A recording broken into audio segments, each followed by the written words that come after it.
So he just went full cannibal? Megatron may be known to raise zombies, but he's no ghoul. And nothing can go wrong. Oh no, it all went wrong! Yes, I'm always a bit slow to catch up on the Skybound comic series for Transformers the Energon Universe. It's not really my cup of tea, not that it's bad, it just hasn't hooked me. It's definitely a highly violent Transformers media, and I'm not opposed to that. In fact, I especially find robot violence cool. I think my own issue is that the impactful scenes don't impact me. Characters die off too fast before I get invested. The story feels too fast, but that's only my opinion, so you may feel differently. But a lot of people love the Skybound series, or at least the first 24 issues by Daniel Warren Johnson. I don't dive deep into the Skybound discourse, but I caught wind of people having mixed feelings over issues 25 to 29, which are written by a new writer, Robert Kirkman. Since I take so much time between reading issues and am not savvy about the plot details of Skybound, I didn't really notice anything different or off-putting until the Megatron cannibal scene. You know, my jaw really dropped and I was super surprised. I was wondering if I forgot something in the plot. Did Megatron get brain damage? Why was he doing this? It seems out of character unless he had something wrong with him, and I assume some kind of explanation is coming later down the line. I just want to talk about how depraved cannibalism is and that it certainly should always be an intentional choice when crafting your villains. You can always see Megatron as a killer, but there is something extra vile of relishing the taste of blood and gore.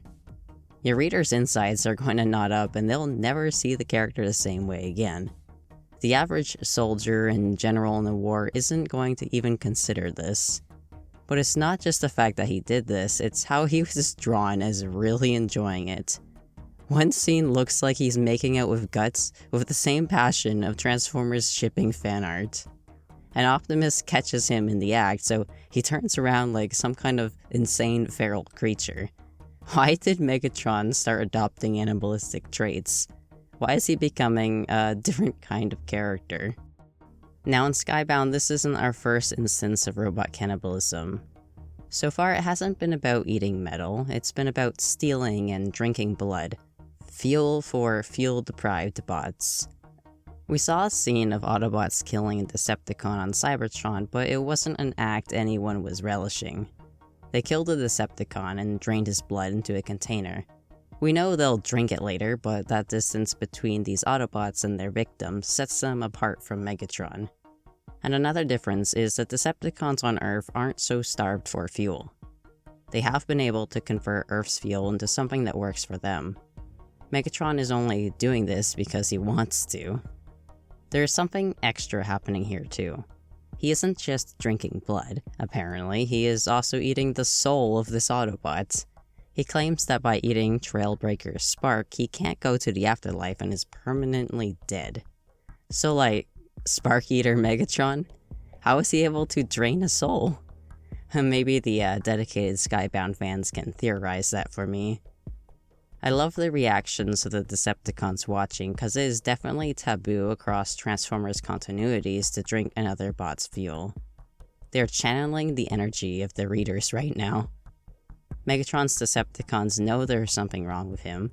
They mention something going on with his eyes, but it isn't seen while Megatron is committing the act of cannibalism. Megatron also shouts out a name, Dazimir, who is a Quintesson. So is Megatron under the control of a Quintesson? Is he getting possessed by the spirit of a Sharkticon?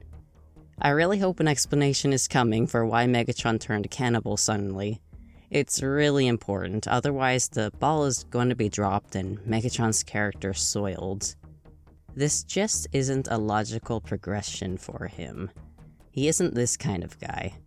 You could think, yeah, IDW Sunder could do this, a classic Predacon or Terrorcon might do this. You want them to have a gross or feral touch. You can't just take any villain and think, what fucked up things can I make them do?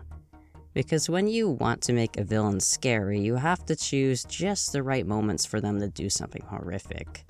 Really let that moment feel natural, but hit strong so your readers sit back and think, whoa, that was terrifying, but amazing.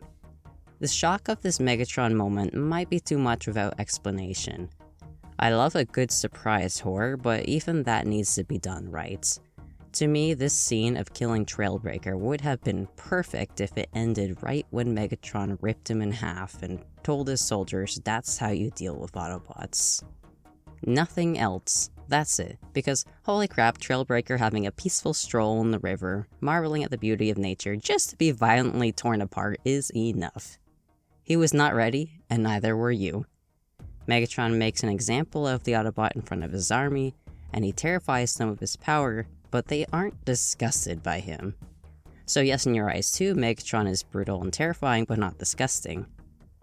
As someone who loves to write robot cannibalism, I also advise to be careful about writing how much your character enjoys it. They could think bot blood and metal is delicious, but if you have them vocalizing that while eating, it's super icky. If you show shots of them with their eyes half closed in pleasure, it's nasty.